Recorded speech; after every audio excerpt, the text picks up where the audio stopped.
Ouais, parce que voilà, il se règle comme ça. Donc, a priori, vous en avez un pour trois. Enfin, je vous en laisse un pour vous deux et on s'en prend un pour nous deux. Ok.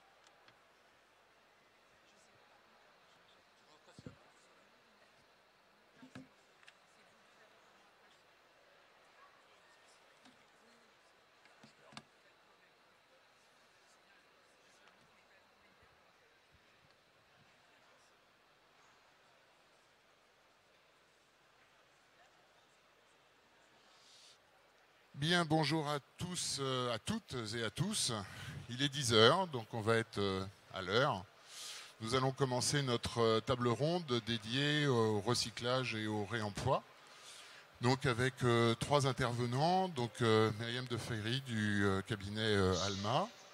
Alors ça c'est le bruit de fond, on n'y peut rien, on est à Polytech, il y a beaucoup d'intervenants. Noé Bache de Mobius et Noémie Laurent de Escoffier Recyclage.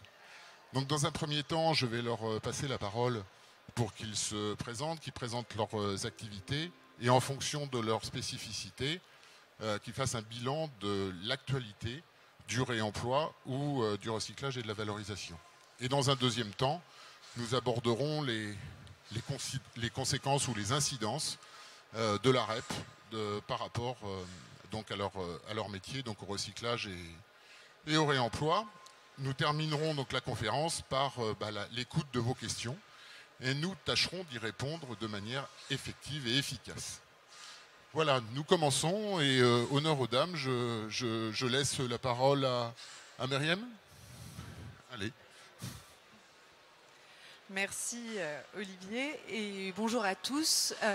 Comme vous venez de le dire, je suis effectivement donc avocate et enseignante en droit de l'environnement industriel. Je travaille dans le cabinet, au sein du cabinet donc Alma Avocat, qui intervient beaucoup en droit de la construction, en droit des déchets, en droit des ICPE, en commande publique, donc évidemment un certain nombre de thématiques qui nous amènent à traiter de la question des déchets, et plus particulièrement des déchets du bâtiment. Ces compétences nous ont amenés ces derniers temps à travailler plus en détail sur la question du réemploi, de la réutilisation des déchets, du point de vue du droit des déchets, mais aussi plus largement des responsabilités en présence, puisqu'effectivement la loi AGEC fait bouger un peu les choses et va transformer, va faire évoluer les rapports de force existants entre les rapports en présence et pose également de nouvelles questions de responsabilité, notamment de responsabilité juridique. Bien évidemment, c'est ce qui va intéresser tant entre les acteurs privés dans le cadre des contrats que par rapport, bien sûr, aux autorités administratives qui sont compétentes en matière de police des déchets. Donc les textes aujourd'hui nous donnent des définitions relativement précises de ce qu'est le réemploi, de ce qu'est la réutilisation. Vous savez, le réemploi concerne donc un produit qui est réemployé à des fins identiques et qui ne passe pas par le statut de déchet, alors que pour le droit, toujours pour le Code de l'environnement, la réutilisation, là, va venir désigner un produit qui est devenu déchet, mais qu'on va pouvoir réutiliser à d'autres fins par la suite, après traitement. Donc on a des définitions assez claires de ce point de vue-là. Le déchet est également, bien sûr, défini par le Code de l'environnement, mais ces définitions, nous pourrons le voir assez vite, ces définitions vont malgré tout soulever des questions pour le futur du réemploi, puisque toutes les possibilités, toutes les options qui existent en pratique ne sont pas forcément appréhendées par le droit, ce qui va soulever de nombreuses questions. On pense notamment juste au réemploi de matériaux à des usages différents, car aujourd'hui le texte définit le réemploi comme l'usage de matériaux, de produits à des fins identiques à celles qui étaient ses fins initiales. Donc sur le premier point, le plus classique, la réutilisation des matériaux. Donc comme je le disais, là il s'agit d'un produit devenu déchet qu'on va réutiliser. Et dans cette hypothèse, on passe normalement en droit, et le Code le prévoit, par une sortie du statut de déchet.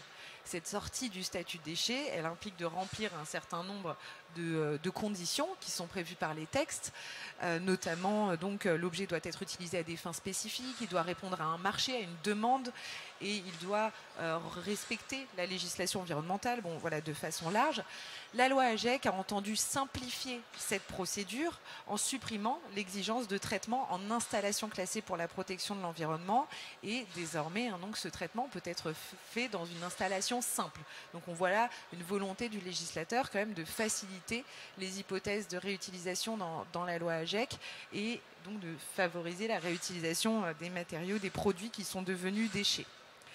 Sur le réemploi, comme je le disais tout à l'heure, là c'est un petit peu différent. Alors, pour revenir sur la réutilisation, il faut dire qu'il y a aussi une sortie du statut de déchet implicite qui est prévue par les textes pour les produits, les matériaux qui vont pouvoir faire l'objet d'un usage identique. Les produits matériaux devenus déchets qui vont faire l'objet d'un usage identique et pas différent, eux passent par une sortie de statut de déchet simplifié, qui est une sortie de statut de déchet implicite. Le réemploi, donc c'est ce que j'évoquais tout à l'heure, il est défini par les textes comme l'utilisation, donc le réemploi d'un produit qui n'est même pas entré dans le statut de déchet, donc le produit est réemployé directement à des fins identiques. Le texte encadre bien désormais le réemploi défini de cette façon, en s'intéressant au réemploi en amont avec évidemment le diagnostic produits, matériaux, déchets, donc le diagnostic qui a été modifié et étendu pour faciliter, promouvoir les hypothèses de réemploi. Oui, et qui est même devenu le PEMD, le produit équipement, matériaux, déchets, puisque ça va tellement vite que les textes ne sont à peine pas encore sortis que déjà ils les changent. Mais... Oui, effectivement. Merci de préciser. Bon, en tout cas, le diagnostic qui va permettre de faire finalement l'état des lieux et l'état des propositions de la façon dont on peut réemployer les matériaux, qui est visé par le Code de la construction et de l'habitation cette fois, donc pour nos juristes, pas par le Code de l'environnement. Et qui va donc permettre effectivement d'indiquer toutes les possibilités de réemploi des matériaux. Donc ça pour la partie amont, et pour la partie aval, comme on expliquait, là effectivement on retombe dans cette question plus environnementale de l'approche juridique du matériau, où on ne passe pas par le statut de déchet, mais comme je l'indiquais, aujourd'hui des questions sont posées par le fait que ce réemploi n'est défini que pour un usage identique. Or, les acteurs s'intéressent finalement au réemploi aussi pour des usages différents du matériau. Donc évidemment, va se poser la question de savoir si cela rentre dans la définition juridique du réemploi ou pas, et si on peut éviter précisément aux producteurs de ne pas passer par la case déchets qui implique des obligations administratives spécifiques. Donc à ce jour, la réponse n'est pas clairement fournie par les textes. Tout laisse à penser. Donc, si on s'en tient vraiment à la loi, évidemment, le réemploi, comme je le disais, est défini pour un usage identique. Donc, a priori, cela ne couvrirait pas l'hypothèse d'un emploi différent. Mais l'administration, et notamment une note du ministère en charge de l'environnement, a pu laisser penser qu'on admettait le réemploi et de parler de réemploi aussi pour des usages différents, ce qui pourrait donc favoriser et promouvoir cette hypothèse. Voilà. Mais c'est vrai que la question juridique n'est pas encore parfaitement résolue. Et induire quelques complexités et complications de compréhension, si tant est que c'était simple jusqu'à maintenant. Oui, effectivement. Bien. Donc, voilà. Merci. Donc, je vais passer la parole à Noé, puisqu'on va aller dans l'ordre des choses en termes de timing. On commence par le réemploi avant d'aborder le déchet. Et tout à l'heure, on reviendra quand on parlera de la réincorporation, donc des éventuels problèmes ou réflexions juridiques qu'il peut y avoir concernant des non-conformités qu'il y aurait dans les produits réincorporés. Mais je vous laisse reprendre votre souffle. Je vais laisser Noé nous présenter sa structure et nous parler du réemploi aujourd'hui. Bonjour, donc Noé Bache, je suis le cofondateur de Mobius Réemploi. Merci à vous d'être présent et de nous écouter. Alors, ça fait 4 ans maintenant qu'on s'est mis à faire du réemploi de matériaux de construction. La question étant déjà pourquoi. Globalement, en France, si vous êtes ici, c'est qu'on peut se féliciter d'être les champions de France en fait, de la génération de déchets, à hauteur de 40% en fait, environ en termes de masse. On est également, donc par là même, si on génère des déchets, ça veut dire qu'en face, on va consommer en fait des produits neufs. Consommer des produits neufs, c'est consommer de la ressource matérielle, c'est consommer en fait de l'énergie également. Et tout ça finit globalement avec un secteur d'activité, là je parle du bâtiment, hein, de la construction, on est globalement responsable de 35% des émissions carbone en France. Donc c'est pas rien. Le dernier sujet, le dernier constat, c'était quand on a commencé à faire les premières analyses de cycle de vie en fait, dans la construction, c'est assez récent. Jusqu'à la réglementation thermique jusqu'à présent, on ne réfléchissait qu'en énergie et pas en carbone, donc on ne réfléchissait qu'en fait à l'énergie d'usage. Donc tout ce qui intéresse finalement l'énergie qui va être consommée pour notre propre confort, donc pour chauffer, pour climatiser, pour ventiler, pour éclairer, et ainsi de suite. Et donc en faisant l'analyse de cycle de vie global, donc en rajoutant les matériaux donc, qui permettent d'abriter finalement ces lieux qui nous permettent d'avoir du confort, on se rend compte que cette énergie qui est consommée sur la durée de vie, c'est 50% des émissions de carbone, et les autres 50%, c'est les matériaux. Et ça a été un choc en fait, quand on a découvert ça. Donc du coup, autant les premiers 50% d'énergie, bon bah là vous avez une enveloppe plus performante, vous avez des systèmes plus efficaces, vous mettez en place des systèmes d'énergie renouvelable. Globalement, on a trouvé les solutions, on ne peut pas aller beaucoup plus loin. Mais sur les matériaux, là, il y a un véritable boulevard, puisque globalement dans la construction, on n'utilise que des matériaux neufs et un peu du recyclé. Comment est-ce qu'on fait pour diminuer le bilan carbone d'une construction par ces matériaux ? Soit vous construisez en biosourcé, donc en bois, soit vous construisez en géosourcé, en pierre, soit justement vous vous rendez compte que on démolit énormément de choses et on se rend compte qu'il y a des matériaux, des produits, des équipements qui ont encore une durée de vie en fait résiduelle. Et donc là, il faut foncer dans le réemploi et ça permet justement d'abaisser l'émission carbone de la construction, de limiter les consommations de ressources et donc également énergétiques. On a le droit de faire une maison en paille aussi. On a le droit de faire une maison en paille aussi, également, de réemploi. Du coup, Mobius, nous, on a démarré en fait par le conseil, chose qu'on fait au quotidien. Donc, on conseille maîtrise d'ouvrage publique comme privée à déconstruire plutôt que de démolir. Quel est le process dans ce cas de figure-là ? Voilà, vous êtes propriétaire d'un bâtiment ou de plusieurs bâtiments. On va venir en fait faire ce grand catalogue IKEA de tout ce dont quoi vous êtes propriétaire. Ça s'appelle un diagnostic ressources. C'est devenu en fait légalement maintenant donc le diagnostic PEMD. Donc, qui arrive en lieu et place du diagnostic déchets. Pour faire vraiment le distinguo entre les deux, c'est le diagnostic déchets. Vous avez une construction, vous allez réfléchir en termes de mètres cubes ou en termes de kilogrammes en fait, de déchets, que ce soit du béton, du bois, de l'acier, je ne sais quoi. Alors que le diagnostic produit, équipement, matériaux, en fait, là, on va réfléchir combien de mètres cubes de béton j'ai, certes, mais combien j'ai de briques, combien j'ai de menuiserie extérieure, combien j'ai de mètres carrés de moquettes, combien j'ai de kilomètres linéaires de cloisons vitrées, de cloisons pleines, pour vraiment distinguer le produit de la matière d'origine et donc réfléchir plutôt à son réemploi qu'à sa recyclabilité. Je me permets de t'interrompre 2 minutes. Diagnostic qui est quelque chose d'important pour Federec, puisque on a fait une table ronde hier sur le sujet. Federec est porteur de la première certification pour les formateurs, pour les diagnostiqueurs PEMD. Cette formation sera effective à partir du 15 novembre et ça sera une formation certifiante inscrite au RNCP. Donc c'est quelque chose dont Federec s'est fortement approprié et a voulu être constructif sur le sujet. Donc effectivement, je te redonne la parole. Il y a notre diag PEMD qui donne le bilan entre ce qui peut être réemployé et puis ensuite le reste. Le diag ressources venant ensuite et se focalisant, si j'ai bien compris, sur le seul réemploi et allant très loin dans les possibilités de réemploi. Je te laisse continuer. Exactement. Donc, vous avez ce diagnostic ressources-là, donc vous savez tout ce dont quoi vous êtes propriétaire. Bon, une fois qu'on a fait ça, on n'a encore pas fait grand-chose, puisqu'il va s'agir en fait de créer un schéma directeur, en disant qu'est-ce qu'on garde, qu'est-ce qu'on donne, qu'est-ce qu'on vend à ce moment-là. C'est les 3 exutoires en fait que vous avez. Donc la première des choses, pour faciliter le réemploi, c'est la conservation. Donc quand je dis conservation, c'est la réhabilitation plutôt que la démolition, construction neuve. Et avec on va dire des franges de conservation qui peuvent être très importantes. C'est pas uniquement en fait le gros œuvre qui peut être concerné, mais vous avez aussi quand dans un bâtiment de bureau vous avez du câblage électrique ou vous avez des nourrices, enfin ce genre de choses. Pourquoi les changer si elles sont en normes et que vous allez mettre peu ou prou en fait la même chose a posteriori.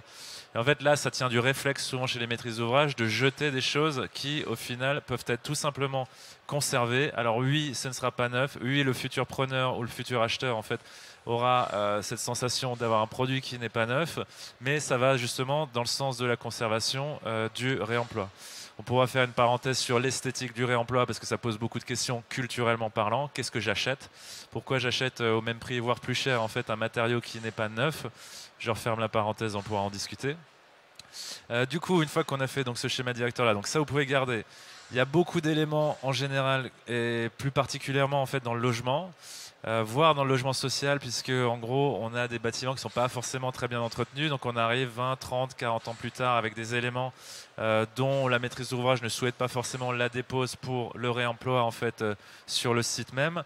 Donc on passe par de la donation. Pourquoi? Parce qu'il y a beaucoup d'associations, il y a beaucoup d'artisans qui souhaitent faire des économies, donc en gros en échange de leur temps vont venir sur site pour aller déposer eux-mêmes et repartir en fait avec la matière. De la sorte, bah, en fait, vous rendez service en fait, à des personnes, à des associations. Justement, nous, on le fait très régulièrement en région parisienne, en Ile-de-France, avec des associations comme Emmaüs, comme le SAMU social, où il y a des bénévoles qui ont le temps de déposer et après qui récupèrent en fait, à très faible coût des matériaux pour justement faire des centres d'hébergement ou je ne sais quoi. Mais ça va aussi à l'artisan qui se dit je vais récupérer des matériaux pour pouvoir proposer des matériaux d'occasion à des clients qui ont peut-être un peu moins de ressources, de revenus pour leurs opérations. Donc ça, nous, notre boulot, c'est d'organiser ça en amont. On envoie le diagnostic à tout un pool associatif et d'artisans. On a des demandes en retour. Venez visiter, vérifier que c'est bien ce qui vous intéresse. Et puis on se retrouve dans 15 jours pour une journée de dépose collaborative où vous venez avec vos équipements, vous prêtez pas de blanche avec votre assurance. Et puis on fait bien sûr, donc, puisque la question du statut du déchet nous l'impose, ce bordereau de transfert de propriété là qui dit que voilà, la maîtrise d'ouvrage est responsable de ces déchets quoi qu'il arrive. Ce n'est pas un déchet, ça a une valeur technique, ça a une valeur en fait pour quelqu'un qui va le récupérer. Donc il y a transfert de propriété de la maîtrise d'ouvrage vers l'association ou l'artisan qui va récupérer ça, donc sans passer par le statut du déchet.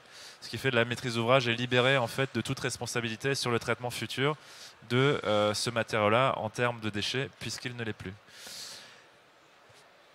Très bien, mais merci pour ce brillant plaidoyer pour le réemploi. Bon, malgré tout, il y a quelques, pas fini, quelques déchets qui restent, donc Noémie va prendre la suite. Voilà, j'allais te dire, n'oublie pas de nous parler de tes spécificités, qui sont le faux plancher, et puis les portes qui ne sont pas des tables ou des tables qui ne sont pas des portes. Donc dans cette longue introduction, donc effectivement, donc il y a conservation, donation, vente. Donc vente, ça veut dire que en gros, on va aller vendre ça à soit un reconditionneur. Et en fait, effectivement, ce qu'on a pu constater, c'est qu'il n'y avait pas ou peu de filières de réemploi en fait aujourd'hui. C'est un peu le mal du réemploi aujourd'hui, c'est qu'on est beaucoup ici à le réfléchir, à le penser, à le diagnostiquer, mais il faut que des gens comme vous et moi ou des industriels en fait s'accaparent vraiment de ce sujet-là, qui est de créer massivement des centres de reconditionnement. Et donc en gros, faisant le constat qu'en faisant uniquement du conseil, on n'arrivait pas justement à massifier tout ça, on est devenu en fait industriel. Et on a démarré par le matériau qui nous semblait le plus simple, à savoir le faux plancher technique des bâtiments de bureaux. Pourquoi? C'est un matériau qui coûte cher, c'est un matériau qui est extrêmement carboné et c'est un matériau qui tient durablement en fait dans le temps et qui ne se voit pas puisqu'il est caché sous la moquette. Donc aujourd'hui, nous, on a en région parisienne une usine de 3500 m² où on reconditionne 80 000 m² de faux planchers en fait annuellement qu'on vient récupérer donc via donc les entreprises de démolition dont c'est le métier de déposer ce faux plancher là. On met à charge, donc on récupère ces éléments là via le transport, ça arrive chez nous. On met les moyens industriels de reconditionnement. Bien sûr, il faut retester ces dalles là pour pouvoir les assurer. Et ça repart sur des opérations en fait neuves ou réhabilitées avec effectivement à la clé une économie carbone d'environ 75% sur ce matériau-là. Et c'est tout l'intérêt en fait du réemploi, c'est cette économie d'une part de je ne génère plus de déchets, je ne génère plus de consommation de matière, donc je ne consomme pas d'énergie pour la transformer, donc je n'émets pas de carbone. C'est vraiment tout l'intérêt du réemploi. Et enfin, on s'est intéressé également à d'autres franges qui parlent un peu plus au tout un chacun donc, de réemploi, qui était le mobilier. Donc, sur une des opérations qu'on avait donc, sur la ZAC Saint-Vincent-de-Paul, en collaboration donc, avec Vincent Parera, architecte, qui a dessiné en fait, ce mobilier-là. On a transformé 1200 portes en tables qui ont été utilisées pour le dernier Salon du Bois donc, à Paris, en collaboration également avec le pavillon de l'Arsenal, qui nous a justement filé un coup de main pour lancer cette chose-là. Je peux? Merci Noé. Bon, je crois que vous avez commencé à comprendre l'enthousiasme qu'il peut y avoir avec le réemploi, mais aussi les freins qui restent et qu'on a tous à se mobiliser dessus. Donc malgré ce réemploi, il y a encore des déchets. Ces déchets, on les valorise et on les recycle. Et donc Noémie, je vais te laisser la lourde tâche de nous expliquer comment ça se passe. Oui, vas-y, comme ça je pourrais t'interrompre facilement. Bonjour à toutes et à tous. Donc moi je suis Noémie Laurent et je travaille au sein d'une entreprise de collecte, traitement de déchets, de manière générale, de tout type de déchets, et on a une partie qui est vraiment dédiée à l'accompagnement de nos clients sur la thématique des déchets du bâtiment et des travaux publics. Je vais préciser ça, ce point pour tout à l'heure. Effectivement, donc on a beaucoup parlé du réemploi et de la possibilité que ça pouvait représenter. Aujourd'hui, le gisement de déchets, c'est 46 millions de tonnes. Donc avant qu'on réemploie 46 millions de tonnes de déchets, il faut qu'on trouve des solutions, et on en a déjà, qu'on propose depuis un certain nombre d'années pour les entreprises qui génèrent ces déchets. Donc le rôle des entreprises du déchet, de recyclage de déchets, c'est d'accompagner leurs clients déjà dans la conscientisation de ce déchet. Le déchet, c'est pas très sexy. Généralement, ils veulent même pas voir qu'ils en produisent quelque part. C'est une ligne de coût. Si ça pouvait disparaître avant qu'ils reviennent sur le lendemain sur le chantier, ça serait beaucoup mieux. Donc, nous, notre savoir-faire, c'est d'être vraiment réactifs par rapport à leurs besoins techniques sur la surface disponible sur le chantier, tout en proposant des solutions qui sont adaptées au traitement de ces déchets. Il ne s'agit pas, à l'ancienne, de tout mettre dans un trou. Il s'agit d'aller chercher toute la valeur possible dans les matériaux pour derrière en refaire quelque chose, leur donner une nouvelle vie. Donc on a parlé tout à l'heure impact carbone. Le recyclage des matériaux permet de réduire la consommation de ressources, permet de réduire l'impact de carbone des matériaux qui sont réutilisés, soit pour le bâtiment, soit pour d'autres choses. Donc le savoir-faire des entreprises de recyclage, c'est d'aller proposer de la collecte et du traitement derrière et de vérifier une qualité pour répondre à un cahier des charges industriel pour remettre derrière des matériaux qui ont un impact carbone réduit. Donc voilà, c'est complémentaire au réemploi et avec la réflexion de pouvoir adresser un grand nombre de volumes parce que les volumes générés par jour sont très importants. Merci. Donc dans, je dirais, la phase première, donc c'est de faire disparaître les déchets légalement du chantier en enlevant la benne. Voilà. Et donc la deuxième phase, c'est quand même, qui est notre sujet également, c'est de réincorporer tout ça par des matériaux qui vont devenir des matières premières issues du recyclage. Et donc c'est toute la réflexion de notre métier de recycleur pour avancer et faire progresser et limiter aussi quand même les ressources, enfin l'attaque des ressources naturelles. Voilà, tout à fait. Donc en fait, on a un espèce de rôle de synapse, de s'adapter par rapport au type de client. Donc on va avoir autant des déchetteries dédiées aux professionnels pour les accueillir dans des bonnes conditions et reprendre leurs déchets, que des centres beaucoup plus massifiés pour répondre aux gros chantiers. Et derrière, d'assurer, de les accompagner pour changer leurs pratiques. On parle de tri à la source pour permettre une préservation de la matière et garantir un cahier des charges plus qui répond aux attentes des industriels derrière. Et puis derrière, on peut avoir un surtri pour s'assurer que le déchet qui sort du chantier correspond bien, encore une fois, à ce cahier des charges, voire un tri carrément quand la place ou quand le temps ne permet pas de séparer à la source les typologies de déchets. Pour donner des ordres de grandeur, selon les typologies de déchets de construction ou les chantiers de déconstruction, rénovation, on va avoir plus ou moins de matériaux inertes. Donc ça, c'est le plus gros volume, on va dire, sur lequel on arrive à avoir des solutions de valorisation. Il y a des projets de recyclage du béton qui sont en place, où on va avoir de la valorisation en remblai, ou dans carrément refaire des sous-couches de bâtiments, etc. On va avoir, selon les typologies du chantier, de bois. Aujourd'hui, le bois, on le valorise à 70%. Il y a de la valorisation matière ou il y a de la valorisation énergétique. Tout ce qui est partie métallique dans les charpentes, on a des bâtiments industriels. Alors nous, moi je viens de la Haute-Savoie, on a même du démantèlement de cabines de télésièges, donc il y a beaucoup de parties métalliques. Voilà, les parties métalliques, on est jusqu'à 90% de recyclage. En fonction des enjeux et des typologies, on n'a effectivement pas le même tri à la source par rapport au volume à regrouper. On va voir le plâtre aujourd'hui, la filière se développe pas mal, on est autour de 13% de recyclage. Vous voyez, on a quand même des grosses marges d'amélioration sur lesquelles on doit continuer à avancer et identifier l'ensemble des freins. On a des gros freins qui changent, mais dans la mentalité de toute la chaîne, c'est à la fois de travailler avec le générateur du déchet pour lui dire qu'il faut qu'il en prenne conscience et qu'il change ses pratiques, et à la fois travailler avec l'industriel qui est susceptible de réincorporer la matière triée sur laquelle il y a un cahier des charges serré, parce que ces industriels ont l'habitude de travailler avec de la matière, on va dire, très très propre. Un bout de carton dans du plâtre, par exemple, va être mal... Enfin, peut-être que mauvais exemple sur le plâtre parce qu'il y a eu beaucoup de travail. Par exemple, sur la laine de verre, ils ont l'habitude de voir vraiment du minéral nickel, quoi. Le tas, il est complètement homogène en termes d'aspect. Et donc, voir un bout de papier, ça fait pas propre. Et tout de suite, ça gêne. Alors que quand on va les voir, qu'on en discute, qu'on explique pourquoi ce bout de papier est là, parce que du coup on utilise des outils mutualisés et qu'en fait le bout de papier il va être brûlé dans leur process et qu'en fait ça contamine pas, voilà, on avance étape par étape. Alors, tout à fait, je crois que c'est un des enjeux des déchets du bâtiment, c'est qu'il y a des quantités très importantes, hein, vous avez entendu 46 millions de tonnes, mais que leur spécificité, ce sont des déchets sales. C'est-à-dire que même si on les trie bien, il y a toujours le petit scotch qui va bien, la poussière, le bout de plâtre qui est attaché au bout de bois ou le bout de métal qui est attaché au bout de plâtre. Et ça, les industriels, effectivement, c'est difficile pour eux puisqu'ils ont l'habitude de traiter de la chute de fabrication, donc quelque chose de propre.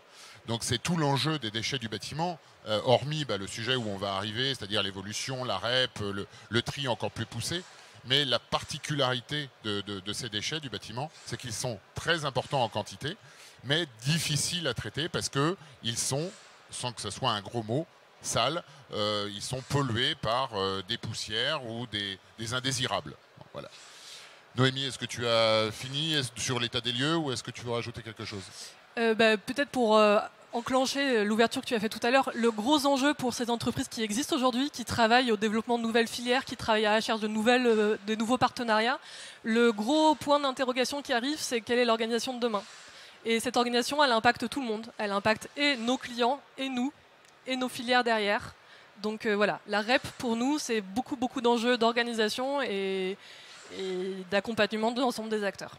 Donc merci pour cette merveilleuse transition. Noé, je vais te poser en premier la question de l'incidence de la REP sur ton métier. Si j'ai bien compris, donc l'AGEC fixe 5% comme objectif de réemploi. L'AGEC, la loi anti-gaspi, économie circulaire. Ces 5% pour toi, c'est quoi? C'est déjà atteint? Aujourd'hui, on en est à 0,2%. Est-ce que c'est pas assez ambitieux, trop ambitieux? Quelle est ton appréciation de cet objectif fixé par la loi AGEC et qu'est-ce que tu penses qu'il faudrait mettre en place pour l'encourager et peut-être aller au-delà? Alors déjà, ces 5%, il y a une problématique, c'est qu'on ne sait pas si c'est en tonnes, en énergie ou en carbone en fait aujourd'hui. Donc déjà, il y a une appréciation que tout le monde peut faire. A priori, il n'y a pas eu de précision encore là-dessus. Si vous prenez... alors, tout le réemploi en fait ne s'équivaut pas en quelque sorte. Pourquoi? Parce qu'il y a des matériaux en fait qui sont très lourds. Donc où en tonnage on peut facilement atteindre des chiffres relativement élevés, mais qui en carbone en fait ne représentent pas grand-chose. Je parle par exemple, si on peut parler de réemploi, nous on essaie de le faire passer comme ça, quand vous faites du béton de réemploi ou plutôt avec des granulats issus du réemploi. On peut très vite atteindre en fait ce seuil de 5%, puisque quand vous construisez un bâtiment neuf et que ce bâtiment-là a une structure en béton, si en gros les 30% de granulats que vous allez utiliser, vous êtes autorisé à utiliser 30% de granulats sur les 30% total de granulats que représente en fait le poids du granulat dans le béton dans son entièreté, ce qui vous fait 10% du béton au total, vous pouvez y arriver assez facilement. Après, la problématique, c'est que si on s'intéresse en fait à des éléments qui sont non structurels, donc qui en poids représentent beaucoup moins de choses, là, c'est beaucoup plus compliqué. Puisque on va parler en fait principalement de second œuvre. Le second œuvre, pourquoi c'est compliqué? Et vous venez de le dire en fait tous les deux, que ce soit pour le déchet, il y a cette question culturelle là. ça a vieilli, c'est pas neuf, c'est pas lisse, il y a des taches. Bien sûr que on peut le nettoyer, bien sûr qu'on peut le retraiter, mais ça aura toujours en fait un aspect qui n'aura pas l'aspect du neuf. Et ça, on va dire pour l'atteinte de ces 5%, je dirais que c'est un des principaux freins, c'est le frein culturel. Oui, bah oui, ça n'a pas l'aspect du neuf, mais en même temps, le neuf, c'est extrêmement récent dans l'histoire de l'humanité. Ça a quoi? Ça a un siècle et demi. Il ne faut pas oublier qu'on réemployait beaucoup. Dans l'histoire de l'humanité, on a toujours réemployé. Le matériau neuf, ça a quoi? Ça a 150 ans en fait dans l'histoire de l'humanité. Pourquoi? Révolution industrielle, moteur à vapeur, génial. Ça coûte moins cher en fait de faire travailler l'énergie plutôt que des êtres humains. On arrive à rationaliser tout ça dans des outils. Seconde Guerre mondiale, il faut reconstruire, donc il faut aller vite, il faut aller très fort. Donc le neuf est toujours là, alors que petit rappel, si les pyramides de Gizeh font la tronche aujourd'hui ou si le Forum de Rome est dans cet état, c'est pas l'érosion, c'est pas le vent, c'est pas la pluie. C'est juste qu'il y a un moment où on s'est dit les pharaons c'est fini, mais il va falloir reconstruire, enfin il va falloir construire au Caire, donc on va se servir. Le Forum de Rome, bah, les religions polythéistes c'est fini aussi. On est sur du monothéisme, donc en fait le temple romain n'a plus d'intérêt, on va construire des églises avec. C'était aussi simple que ça au final.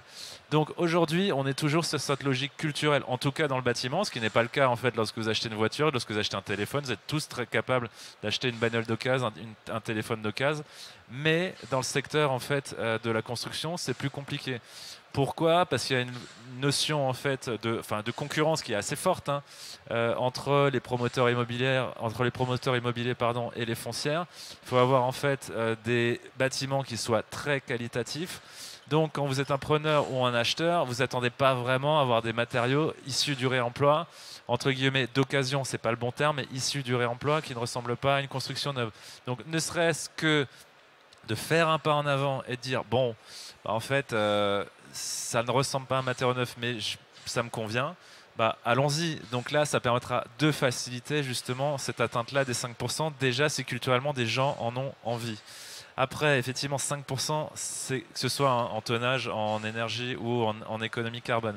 C'est vraiment pas rien. Pourquoi? Parce qu'il n'y a pas ou peu de filières, encore une fois, et je le redis, qui existent. Donc en fait, le choix du réemploi, il n'est pas si simple en fait que ça aujourd'hui, parce que quand vous ouvrez les yeux et qu'on vous dit dans votre cahier des charges que ce soit du promoteur, mais surtout de l'aménageur ou de l'État, bah oui, si on se retourne et qu'on se dit voilà, où est-ce que je pourrais trouver des matériaux réemployés, bah, il n'y a pas 36 filières en fait existantes aujourd'hui, et c'est tout l'intérêt en fait de l'État, et ça a toujours été comme ça, parce que sinon je pense que très rapidement on finirait au bâtiment le moins cher comme d'habitude. C'est tout l'intérêt de l'État, c'est justement de pousser réglementairement pour qu'il y ait des avancées. Ça a été le cas donc pour l'enveloppe thermique des bâtiments avec les différentes réglementations thermiques. Au final, qui paye l'amélioration? C'est le privé. Et donc là, sur le réemploi, c'est pareil, je pense, c'est que voilà, l'État se dit, il y a des enjeux carbone qui sont au-delà en fait de nos métiers, qui sont au-delà de nos économies. On va l'inscrire dans la loi. Ça va créer justement de l'offre et il y a des industries qui vont se créer. Enfin, je pense que c'est ce qui risque en fait de se passer. Donc pour finir sur les 5%. À l'état actuel des choses, vraiment pas simple. Hormis si on arrive à maximiser ça en fait dans des matériaux qui sont lourds, donc dans la structure. Seconde œuvre encore assez compliquée culturellement et en termes de filières, mais en tout cas, ça va pousser à ce qu'il y ait des filières en fait qui se créent. Merci beaucoup. Myriam, je vais vous solliciter concernant cette REP. Donc, on entend Noé. De la structuration industrielle des filières, de l'évolution des cultures, des mentalités. J'abonde complètement. Malgré tout, dans la REP, il va y avoir un nouvel intervenant qui s'appelle l'éco-organisme. On ne connaît pas exactement encore son positionnement, mais il va être là, il va être nouveau. Donc juridiquement, dans les relations qui étaient avant B2B, qu'est-ce qui va se passer? Qu'est-ce que vous voyez de nouveau, que ce soit du côté déchets ou du côté réemploi? Alors, l'éco-organisme, normalement, va être un peu moins impliqué sur le réemploi, mais malgré tout, quelle en est votre vision donc, de l'arrivée de la REP par rapport à ce nouvel intervenant? Merci. Oui, effectivement, la loi AGEC, comme je le disais tout à l'heure, va modifier certainement les rapports de force en présence dans le secteur des déchets du bâtiment. Alors, comme vous venez de le dire, sur le réemploi à proprement parler, l'éco-organisme sera a priori moins mobilisé. Malgré tout, cette question, le réemploi et le fait que la loi AGEC aussi opte pour la promotion du réemploi via la possibilité de réemployer directement, donc effectivement sur chantier avec validation par un opérateur compétent pour dire que les caractéristiques du produit sont suffisantes pour être réemployées, pose déjà une question de responsabilité que les acteurs en présence aujourd'hui essayent de régler, notamment je pense aux assureurs et aux bureaux d'études qui essayent de se mettre d'accord sur la question de savoir comment cet opérateur va valider la possibilité de réemployer. Est-ce que sa responsabilité sera engagée ou non? Est-ce que les assureurs doivent assurer? Quelles vont être les conséquences si le matériau réemployé s'avère plus tard défectueux? Toutes ces questions ne sont pas encore résolues, mais évidemment, l'idée serait de parvenir à un accord. Donc, de ce point de vue-là, il va falloir distinguer, comme je le disais aussi un petit peu déjà tout à l'heure en amont, les rapports entre personnes privées entre elles. Et tout ça va s'organiser via essentiellement des contrats, et notamment les contrats d'assurance, et les rapports qui peuvent découler entre un producteur ou une entreprise de la construction et l'administration, le cas échéant, qui interviendrait. Donc ça, c'est un premier point. Sur la REP en tant que telle, et effectivement la REP des déchets du bâtiment telle que prévue par la loi AGEC, l'arrivée des éco-organismes risque, oui, très certainement de modifier les rapports en présence pour, plus spécifiquement, évidemment, toute la gestion des déchets, mais aussi pour les hypothèses de réutilisation. Et de ce point de vue-là, il faut dire que la nature de la REP qui va être mise en place n'est pas encore définie ou n'est pas encore certaine pour la filière dans son ensemble et pour les sous-filières. Si une REP opérationnelle est mise en place, il est certain que la question de la responsabilité de l'éco-organisme devrait être appréhendée, puisque celui-ci pourra être considéré dans le cadre de cette REP opérationnelle comme détenteur des déchets et intervenant direct dans la chaîne de traitement. Donc c'est pour ça qu'il vaut mieux que la REP soit financière. Exactement, pour que les rapports soient plus clairs entre les acteurs en présence, comme c'est le cas jusqu'à présent. Parce que dans cette hypothèse, nous n'aurons pas l'arrivée d'un nouveau potentiel responsable. Et effectivement, nous n'aurions pas à traiter la complexité de ces nouveaux rapports dans les contrats avec les responsabilités que ça engendre. Mais effectivement, la loi prévoit bien que si on passe par de l'opérationnel, l'éco-organisme qui pourvoit la gestion des déchets peut être qualifié de détenteur. Et donc, effectivement, c'est encore une responsabilité potentielle qu'on ajoute. C'est pour ça que chez Fédérec, on essaye de convaincre tout le monde qu'il est mieux que l'on conserve cette responsabilité puisqu'on la supporte depuis des années et que donc, le modèle financier est sûrement un des meilleurs. Effectivement. Bon, c'était une boutade. Malgré tout, il y a quand même du fond. Vous voulez continuer à développer ou je passe la parole à Noémie ? Donc Noémie, la question de la REP, c'est qu'on va trier beaucoup plus, donc on va avoir beaucoup plus de quantité, comme on a vécu par exemple sur le bois ces dernières années avec la mise en place de Écomobilier et Valdelia, même si on ne doit pas citer de nom. Donc on va avoir beaucoup de tonnes complémentaires qui vont arriver, puisqu'on va trier encore plus, parce que la contrainte va faire qu'on va trier encore plus. Et donc est-on sûr qu'on va savoir quoi faire de toutes ces tonnes et on va savoir donc les réincorporer sereinement. Je crains que la réponse ne soit pas complètement oui. Alors, je vais essayer de répondre simplement à cette question qui a plusieurs paramètres. Je ne sais pas si on va collecter plus, parce que mis à part les dépôts sauvages, globalement, on collecte tous ces déchets-là, donc on avait déjà des solutions pour les volumes. Oui, par contre, les standards ne seront pas les mêmes, effectivement. Et peut-être pas apportés par le même biais. C'est-à-dire que pour répondre à un appel d'offres, ce qu'on a pu constater sur d'autres filières REP, c'est que soit on n'avait rien, soit on avait tout. Donc pour certains acteurs, on se retrouve avec plus les volumes qu'on avait, et pour d'autres, avec trop de volumes. Ça, c'est un sujet. On saura s'adapter, je pense, on sera trouver des solutions. Par contre, effectivement, sur les flux triés à la source, et c'est peut-être aussi quelque chose que cherchaient les pouvoirs publics, l'incitation de la reprise à zéro selon certains critères de tri va effectivement normalement ramener plus de tonnes. Est-ce que c'est une mauvaise chose? Je ne sais pas. Peut-être que c'est une bonne chose, peut-être que c'est de ça qu'on cherchait. Par contre, effectivement, derrière se pose la question des filières. Donc ça, c'est notre métier jusqu'ici, d'essayer de trouver des filières pour consommer tous ces matériaux. Si on continue d'avoir cette responsabilité de trouver les filières, on saura trouver quelque chose. Si on se retrouve avec un interlocuteur tertiaire qui nous dit tu prends tant de tonnes, je m'en occupe et se trouve des filières et que le jour il sait pas faire, il se retrouve avec plus rien derrière, les risques d'incendie c'est pour nous.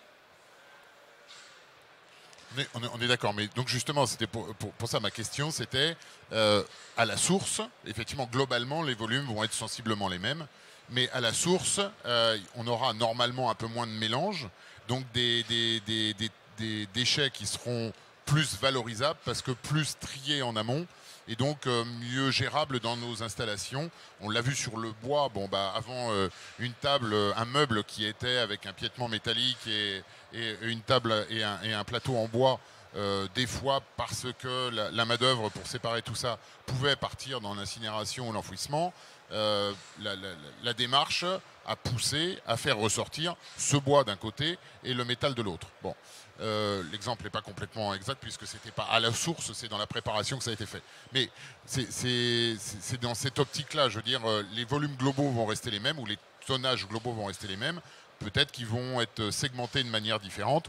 De toute façon, la loi pousse à ce qu'il y ait moins d'enfouissement, moins d'incinération pour privilégier des filières de recyclage. Est-ce que le tissu industriel français est bien équipé pour absorber ces tonnes complémentaires ou est-ce qu'on devra aller, à ton goût, chercher un petit peu plus loin en Europe d'autres filières? Question piège, bien sûr. Ouais, question piège, parce que du coup, je n'ai pas une connaissance internationale. Non, enfin, on trouvera des filières. Enfin, il n'y a pas de souci, c'est notre métier, on sait aller les chercher. Enfin, je ne veux pas m'engager pour tout le monde, mais a priori, il y aura. Enfin, il ne faut pas retenir le côté de on ne saura pas quoi en faire. Mais par contre, ça risque de quand même bouchonner à certaines étapes. Qu'est-ce que je peux dire pour corriger un petit peu plus? Il y a quand même une question d'organisation par rapport à tout ce qui est traçabilité, qui est liée vraiment à l'éco-organisme. C'est-à-dire qu'aujourd'hui, ces déchets-là sont réglementés. Nous sommes des installations qui respectons le droit de l'environnement avec du coup des conditions, enfin tout ce qui est réglementation liée aux ICPE. Ces déchets-là aujourd'hui peuvent être traités en mélange avec d'autres déchets générés avec des industriels ou en tout cas mêlés avec des flux industriels. Si demain tous les déchets du bâtiment doivent être segmentarisés sur un domaine bien spécifique pour répondre à des problématiques de traçabilité, donc uniquement administratives et donc pas de l'ordre de la performance, effectivement, on peut avoir des problématiques sur nos sites, de toutes les tailles. Hein. Que ce soit, je ne peux pas parler pour elles, mais les collectivités qui organisent des déchetteries auront aussi des problématiques de place. Sur les déchetteries qui accueilleront des professionnels aussi, on va avoir des problématiques de place. Sur les déchetteries qui surtrieront ou trieront en mélange, là aussi, on peut avoir des problématiques.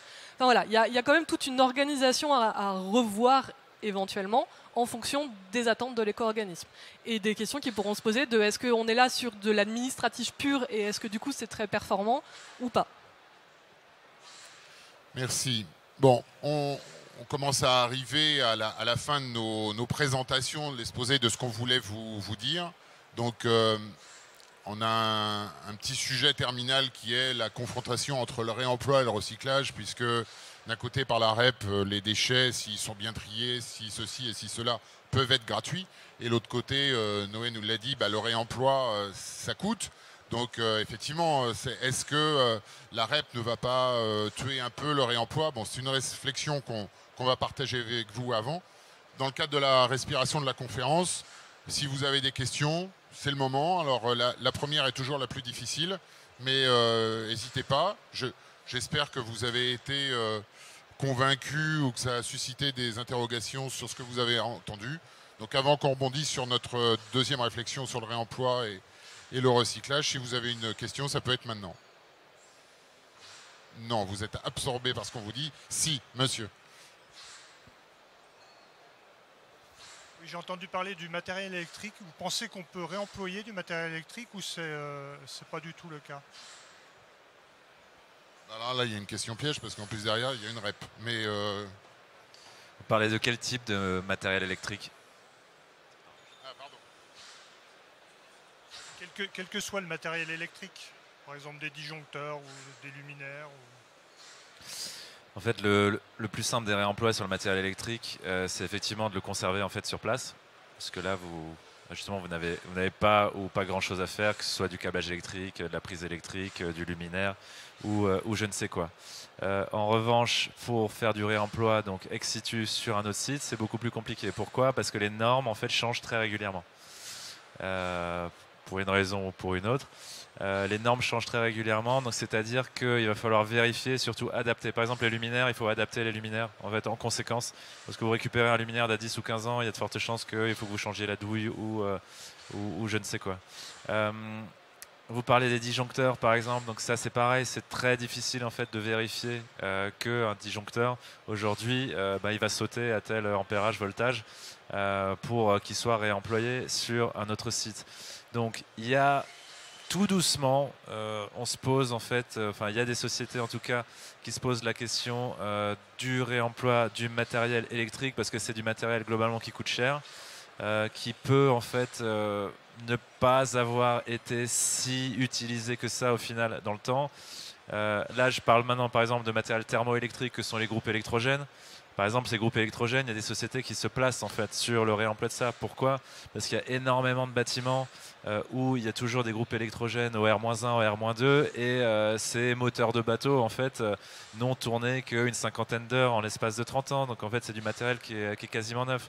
Donc pour ça, il y a des sociétés qui se placent et qui vous payent en fait pour récupérer ce matériel-là. Mais encore une fois, sur des équipements techniques et notamment de sécurité tels que le matériel électrique, c'est pas le plus simple en fait à réemployer.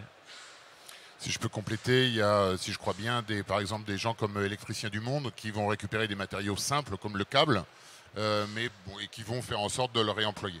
Bon, et ça touche un peu le sujet que je voulais aborder ensuite. Vous avez parallèlement à ça une REP qui est sur les D3E et qui fait que si vous ne le réemployez pas, ça devient un déchet et que ce déchet est gratuit puisqu'il est pris en compte par l'éco-organisme gratuitement. Donc on voit justement cette ambivalence où il y a la possibilité du réemploi, mais elle n'est pas simple, elle n'est pas intuitive. Et de l'autre côté, un déchet qui, comme c'est déjà un peu structuré, va être gratuit. Une autre question? Alors vous êtes très nombreux, on en est très heureux, mais vous n'avez pas de questions. Donc on va... Ah, une question. Bonjour. Autre question sur les réemplois. Est-ce que aujourd'hui, pour avoir testé, c'était compliqué, mais est-ce que réemployer des fenêtres, donc du clos couvert, donc quelque chose qui maintient l'étanchéité du bâtiment, est-ce que c'est compliqué aujourd'hui? Aujourd'hui, c'est pas impossible, mais c'est compliqué pour plusieurs raisons. Ne partez pas de cette conférence en vous disant le réemploi, c'est compliqué. C'est culturel. C'est pas simple aujourd'hui, mais il faut se poser en fait des questions d'ingénierie pour pouvoir et d'industrie en fait pour pouvoir y résoudre, mais qui sont pas. Ça prend du temps, mais c'est pas si complexe que ça. Les menuiseries, ça pose une première question qui est une question architecturale. C'est-à-dire qu'au moment où je dessine mon bâtiment, au moment où en fait je dépose mon permis, est-ce que je vais avoir en fait la menuiserie que j'ai dessinée en stock dans 6 mois, dans un an et demi, au moment où on va les mettre en œuvre? Ou si j'inverse en fait le sujet, c'est est-ce que je fais avec les menuiseries extérieures que j'ai déjà à disposition ou qui sont stockées?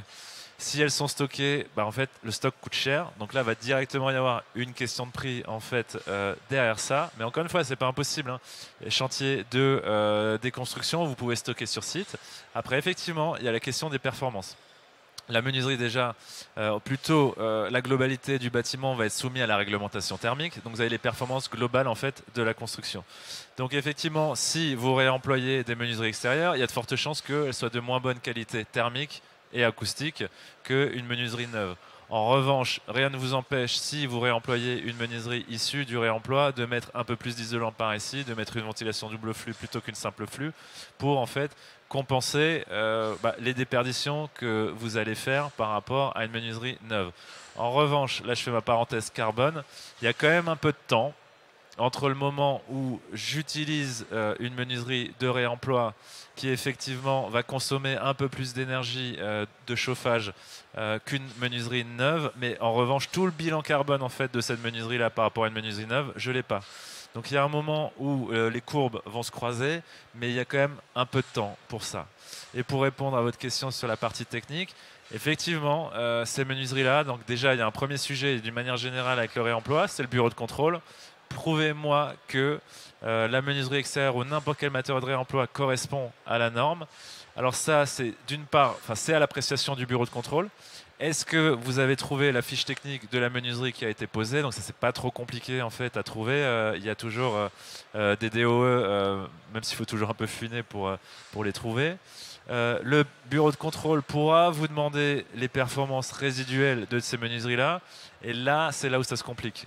C'est-à-dire que faire des tests donc air, eau, vent, thermique sur des menuiseries, ça coûte un peu d'argent.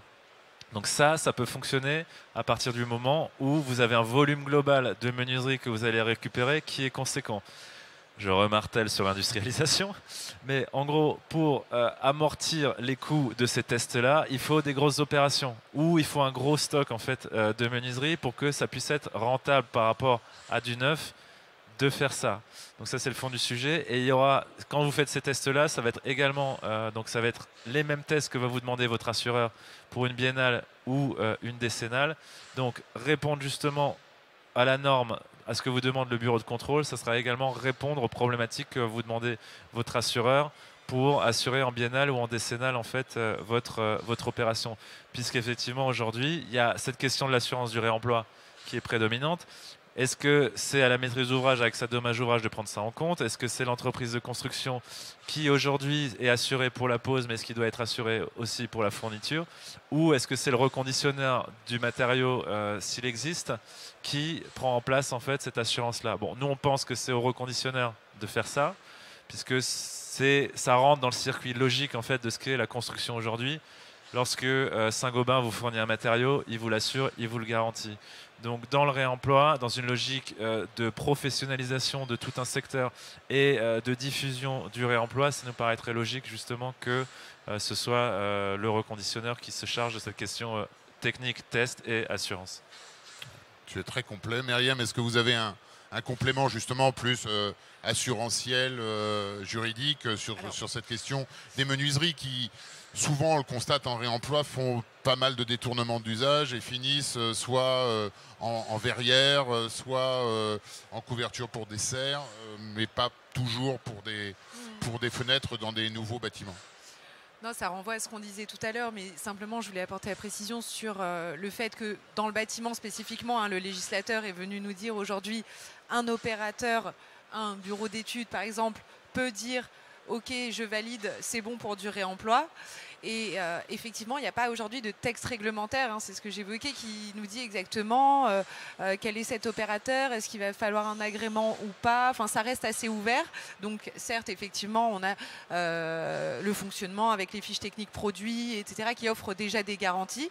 Mais c'est vrai que là, il y a peut-être aussi un positionnement à avoir pour les opérateurs du secteur et aussi pour le pouvoir réglementaire de dire est-ce que je laisse cela ouvert et je laisse les acteurs privés s'organiser entre eux, ou est-ce que je viens désigner plus précisément quels vont être ces opérateurs, est-ce qu'il faut que je les agrée ou pas et quelles garanties ils vont devoir offrir. On va voir comment aussi l'administration va se positionner par rapport à ça. Et au niveau des assurances, en revanche, comme je vous disais, les questions ne sont pas encore parfaitement réglées.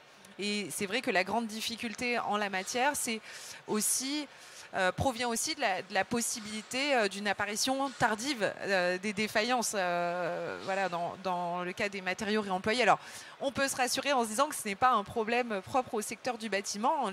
Les juristes, en tout cas, on a déjà eu ces problématiques, notamment dans le secteur agricole, par exemple, où là aussi, on a pu avoir une forme de réemploi, on va dire, notamment des boues, par exemple. Et s'est posé aussi la question de la responsabilité éventuellement des agriculteurs lorsque les pollutions apparaissent ultérieurement ou les problèmes tout simplement apparaissent ultérieurement. Donc il est certain que là aussi il va y avoir peut-être des chartes à mettre en place avec les assureurs pour garantir et sécuriser les opérations de réemploi. Oui, alors c'est ce que j'évoquais tout à l'heure, c'est effectivement dans la réincorporation, il y a le sujet de l'identification du produit en amont. Donc là, on est plus sur le recyclage et la valorisation que sur le réemploi. Parce que comment est-on sûr, il faut que les diagnostics soient bien faits, mais qu'une plaque de plâtre dont on va faire une nouvelle matière première issue du recyclage n'a pas de fibre d'amiante dedans? Comment est-on sûr qu'un bois n'a pas de particules créosotées pour que demain, je reprends la marque que tu as déjà citée, dans ma chambre Ikea, je n'ai pas dans la fabrication avec du bois recyclé des traces de créosote, ça serait malvenu. Donc oui. Là-dessus, juridiquement, c'est sûr qu'il y a des choses à continuer à faire évoluer. Oui, tout à fait, parce que va se poser nécessairement la question de savoir si, eh bien, finalement, c'est le dernier maître d'ouvrage qui va être seul responsable ou s'il va pouvoir remonter la chaîne des personnes. Donc de ce point de vue-là, on pourrait appliquer les responsabilités classiques de droit civil et dire bah oui, pourquoi ne pas remonter jusqu'au responsable si on arrive à l'identifier de ce défaut, voilà. Et effectivement, pour éviter tout ça, et si on veut vraiment promouvoir le réemploi, il faudrait mieux sécuriser ces opérations, et la voie assurantielle est évidemment une des plus importantes. Y a-t-il une autre question? Ah oui, monsieur. Bonjour. Une petite question, tout à l'heure on parlait de la filière du plâtre et aussi de la filière de la laine de verre. Aujourd'hui, sur des chantiers qu'on peut avoir, on a d'énormes difficultés à expédier la matière en filière parce que les filières sont pour certaines saturées, il n'y en a pas beaucoup. Quelle est la pérennité de la filière? Alors c'est une question, vous n'avez certainement pas la réponse, mais aujourd'hui on a des solutions locales qui sont déjà très compliquées. Demain, quand on va mettre en place une solution nationale, qu'est-ce que ça va donner? Et j'ai une deuxième question aussi. Deuxième question, mais je m'échappe peut-être du sujet, c'est plus pour vous. Demain, avec la mise en place de cette REP, quel avenir pour les entreprises indépendantes qui, pour certaines, ne sont que collecteurs? Est-ce que demain, elles seront limitées, elles ne pourront plus récupérer des marchés en la matière? Voilà. Bon bah c'est bien, ça me laisse 10 minutes pour réfléchir au sujet. Donc Noémie, je te laisse parler sur la première, sur les filières. Sur la question des filières et de la saturation des filières, c'est un gros enjeu. C'est vrai que j'étais très optimiste tout à l'heure en disant qu'on trouverait des solutions. On peut en avoir, on aura besoin d'un coup de pouce pour du coup, lever les différents freins aux côtés du consommateur derrière. Lui peut avoir des freins techniques. Il n'a pas le droit de mettre plus de 20% de plâtre dans ses nouvelles plaques parce qu'il a besoin de répondre à des normes de construction diverses et variées. Donc est-ce que c'est du point purement assurantiel, purement juridique? Est-ce qu'il y a de la R&D à faire? La question est oui, il y a de la R&D à faire du côté d'industriel pour toujours incorporer plus de matières issues du recyclage. Il y aura peut-être une question d'industrialisation aussi à se poser avec du coup des pouvoirs publics à solliciter sur peut-être que si on a autant de déchets ou autres à générer, ça serait bien qu'on remette au niveau national d'autres usines, qu'on réindustrialise la France, mais bon du coup, bref, c'est... Ce n'est pas que toi. Voilà, et donc tous les deux, Noé et toi, vous êtes d'accord, il faut industrialiser. Pas les mêmes filières, mais il faut industrialiser et encore plus professionnaliser toutes ces actions. Et sur la laine de verre, il y a eu quand même une filière qui démarre, et il me semble qu'il y a quand même plus de gisements et d'acteurs qui se posent la question. Là-dessus, finalement, la REP peut aussi être quand même une opportunité parce qu'ils ont un intérêt vraiment... En plus pour le plâtre, pour le plâtre et la laine de verre qui sont vraiment des matériaux qui peuvent être recyclés en boucle fermée, c'est-à-dire que c'est un produit qui est mis pour le bâtiment, qui est réutilisé par le bâtiment. Ils ont vraiment un avantage CO2 conséquent à réutiliser leur propre matière. Et après, je ne veux pas avancer sur ce qui sera mis en place dans le cadre de la REP, mais a priori, ils auront tout intérêt à payer pour des déchets qu'ils vont récupérer eux-mêmes.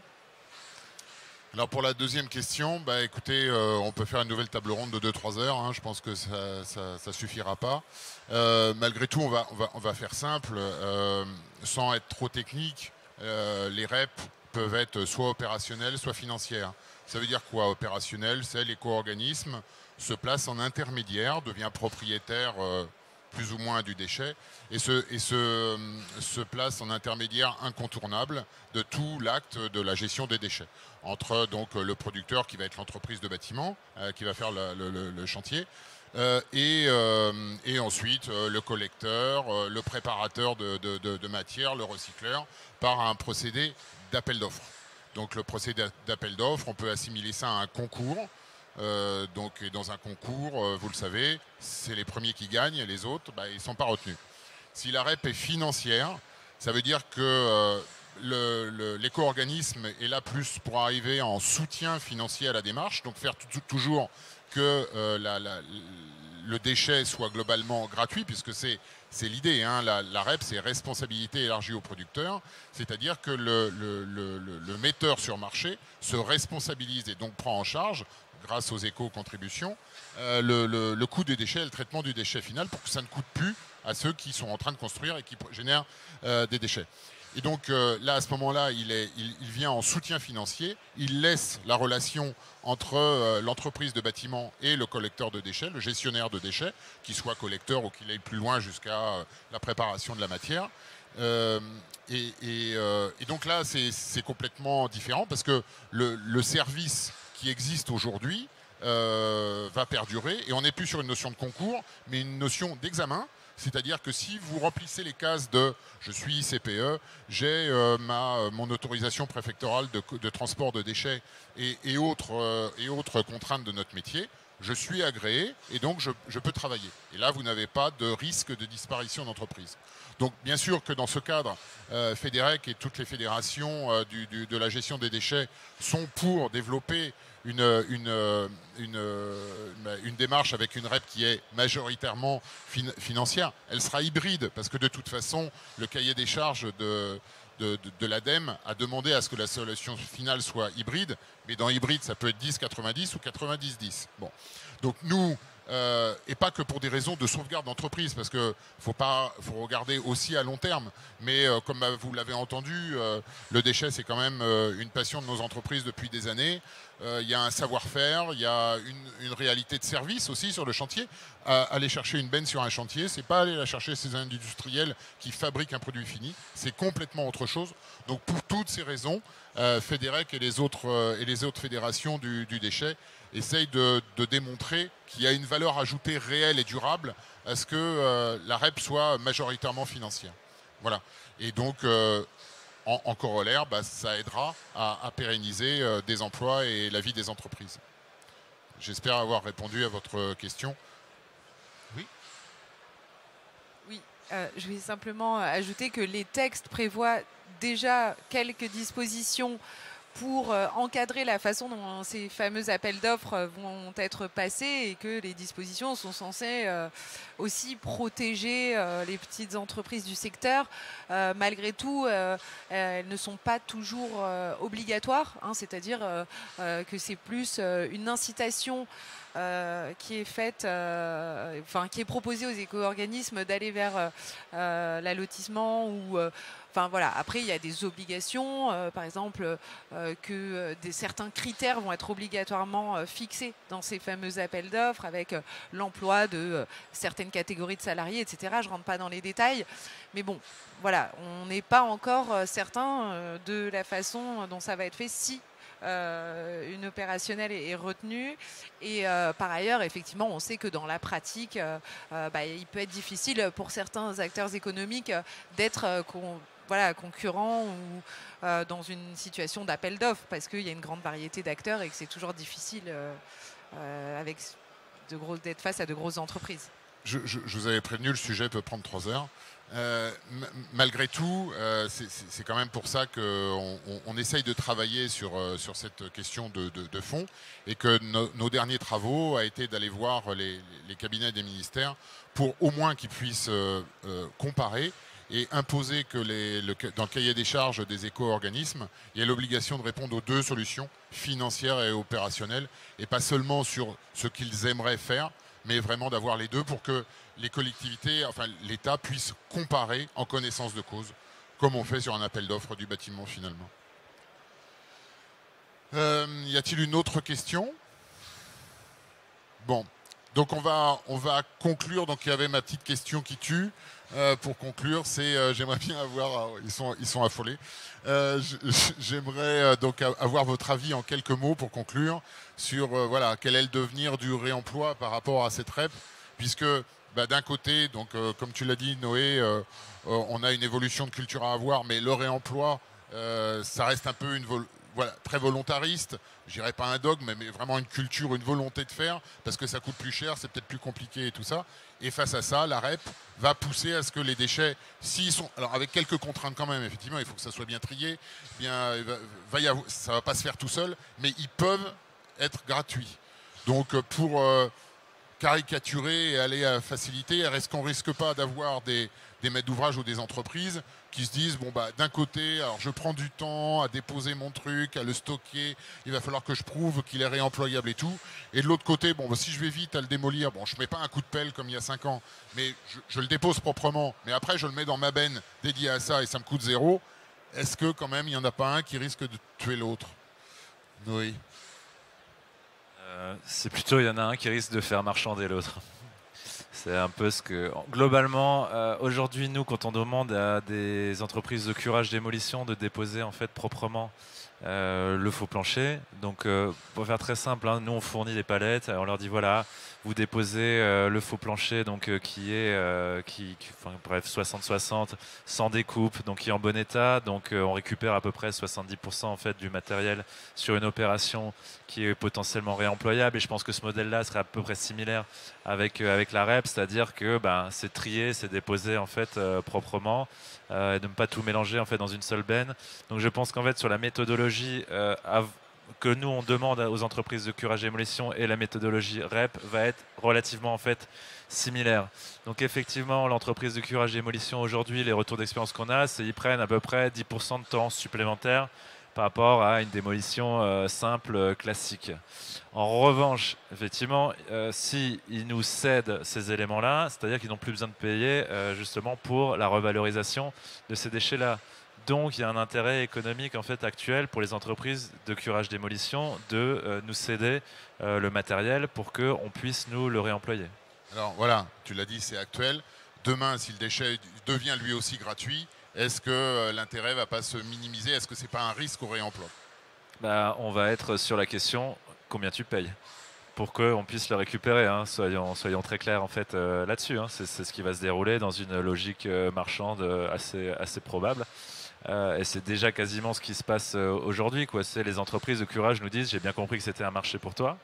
Donc, pourquoi est-ce que je n'aurais pas en fait quelques euros pour récupérer, en fait, pour te céder ce matériel-là?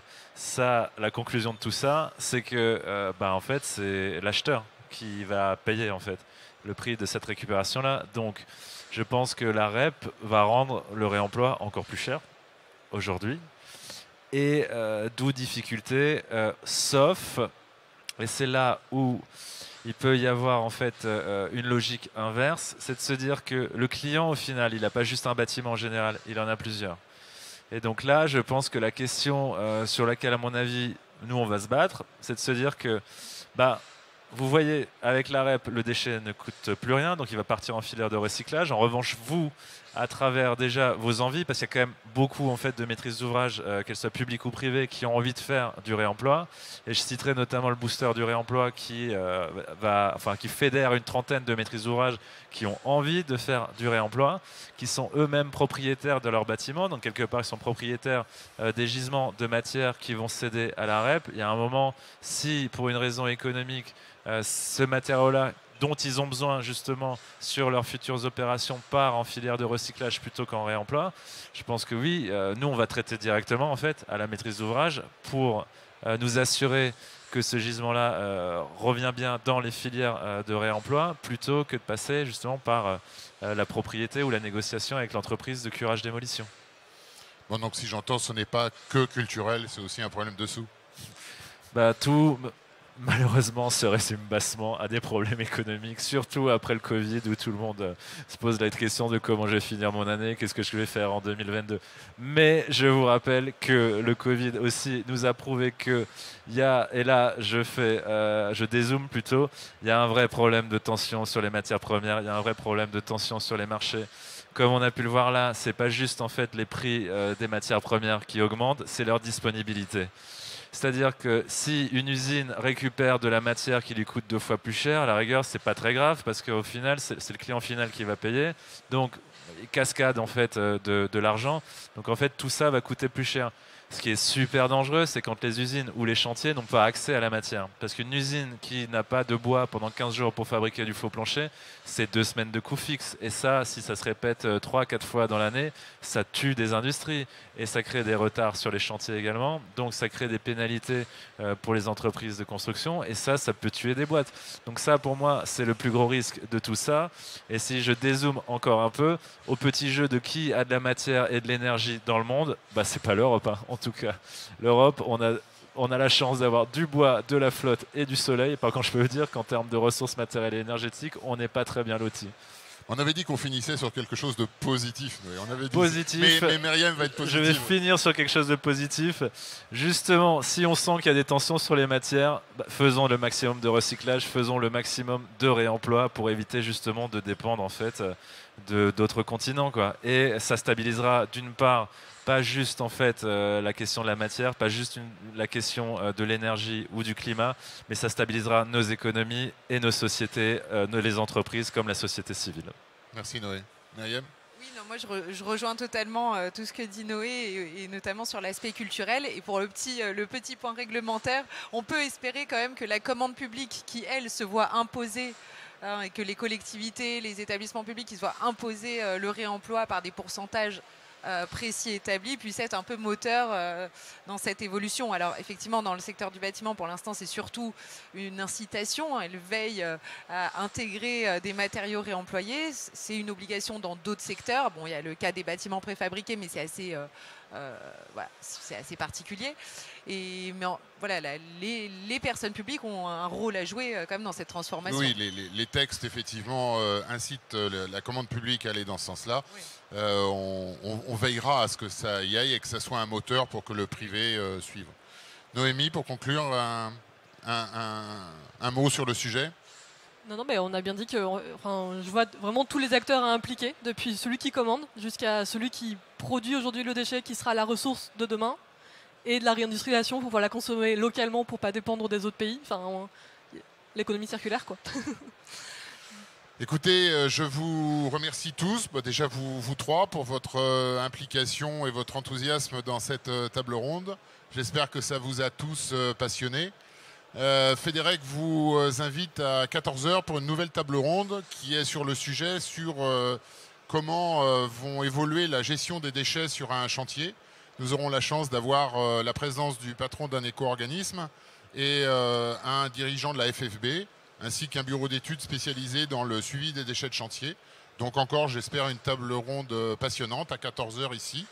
Je vous remercie tous et à très bientôt. Au revoir.